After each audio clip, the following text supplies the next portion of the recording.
Tonight, the origin of the COVID virus likely leaked from a Chinese lab. This from the U.S. Energy Department. It is based on new intelligence recently sent to the White House. The Wall Street Journal first reporting the agency's findings today, noting the classified report wasn't from Congress, but that, quote, lawmakers, particularly House and Senate Republicans, are pursuing their own investigations into the origins of the pandemic and are pressing the Biden administration and the intelligence community for more information. Meanwhile, the Biden administration says it's repeatedly asked for every part of the intelligence community to investigate the origin of the deadly virus. But for 3 years, that task has proven difficult, with China placing limits on investigations. News Nation correspondent Joe Khalil has the latest for us from D.C. and joins us live now. Joe? Natasha, this is a major deal, especially if the reporting from the Wall Street Journal pans out, because you consider this, there are about half a dozen agencies right now investigating the origins of COVID, and so far almost none of them have come to this decisive conclusion. So it is a big deal, but we talked to our sources around the intelligence community today. They tell us that this doesn't necessarily mean the question of where COVID comes from is answered.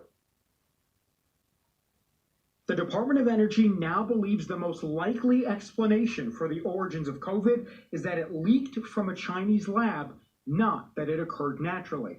That from an exclusive Wall Street Journal report, which has the Energy Department pass that information in a classified update to the White House and to a select few members of Congress. Well, I think we need to have public hearings on this and really dig into it.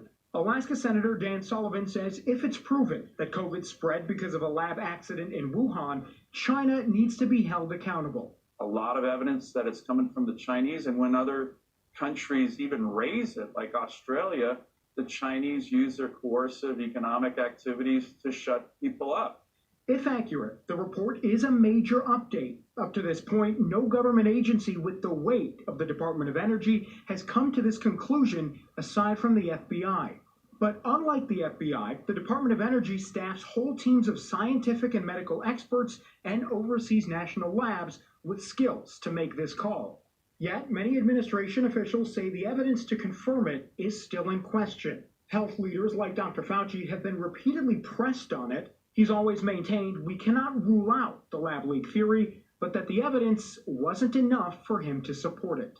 No one knows, including me, 100%, what the origin is the reason why we're in favor of further investigation. National Security Advisor Jake Sullivan addressed this report this morning. He cautioned the public this isn't a smoking gun. President Biden has directed repeatedly every element of our intelligence community to put effort and resources behind getting to the bottom of this question. But right now, there is not a definitive answer that has emerged from the intelligence community on this question.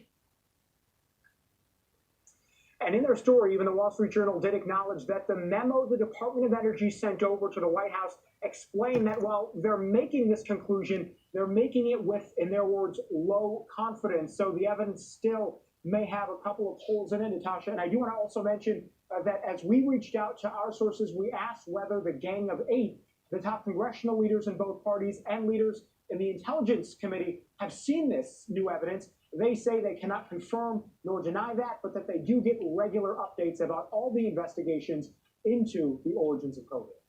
And Joe, one might expect that we would have better information at this point, 3 years beyond the beginning of the pandemic now. Why is it so hard to get an answer to this question? Right.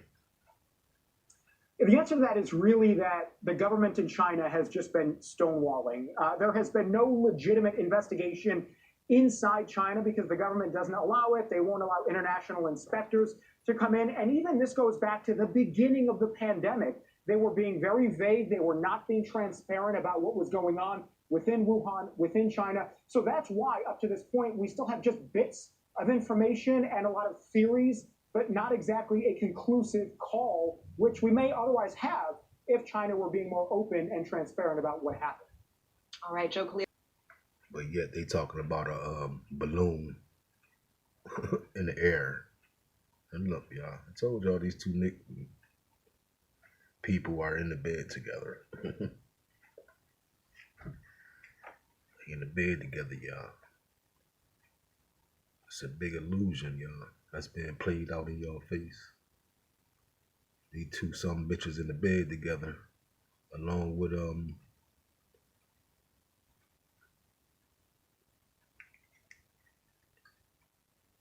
along with Putin, along with the Ukraine president, along with all them other foreign countries. They all in the bed together, y'all. It's all about making money, y'all. When it's a war going on, you can make money. Without no war, there's no money being made. As long as there's a war going on, you can always make money. And with the United States funding Ukraine, it's money being made. With that being said, let's get to the next video.